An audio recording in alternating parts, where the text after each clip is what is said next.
درود ان پر سلام ان پر یہی کہنا خدا کا ہے۔ بسم اللہ الرحمن الرحیم۔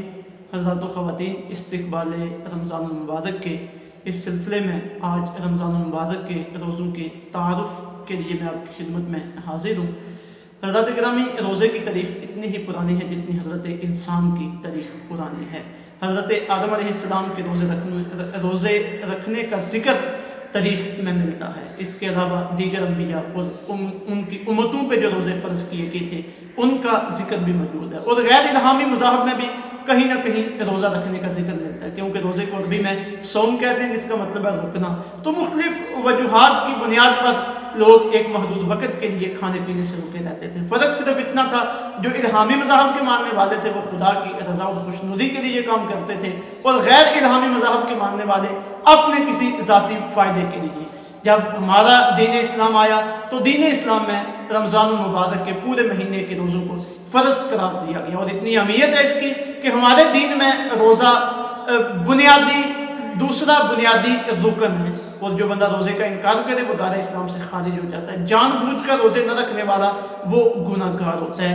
عام تو لغوی معنی روزے کا رکنا، لیکن شرعی معنی روزے کا کہ کوئی عاقل بالغ مسلمان جان بوجھ کر کھانے پینے اور خواہشات نفسانیہ کو پورا کرنے سے صبح صادق سے غروب آفتاب تک اللہ کی رضا کے لیے اور روزے کی نیت کے لیے رکا رہے اسے روزہ کہتے ہیں۔ تو جب بندہ روزہ رکھتا ہے اسے ملتا کیا ہے؟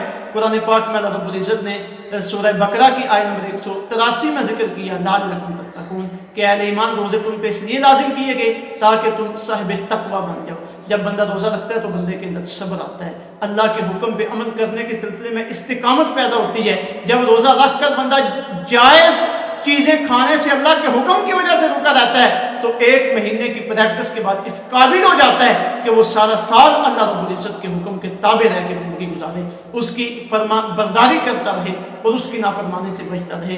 اسی طرح جب بندہ بھوکا پیاسا رہتا ہے تو فقیر اور نادار لوگوں کے متعلق بندے کے دل کے اندر احساس اور خیال پیدا ہوتا ہے۔ اس کے علاوہ بے شمار بیماریاں ایسی ہیں جن کا تعلق بندے کے جسم کے ساتھ ہے، روزے کی وجہ سے اللہ رب العزت بندے کو ان بیماریوں سے شفا عطا فرماتا ہے۔ بلڈ پریشر بندے کا کنٹرول ہو جاتا ہے، ہارٹ اٹیک اور فالج جیسی بیماریوں سے نجات ملتی ہے۔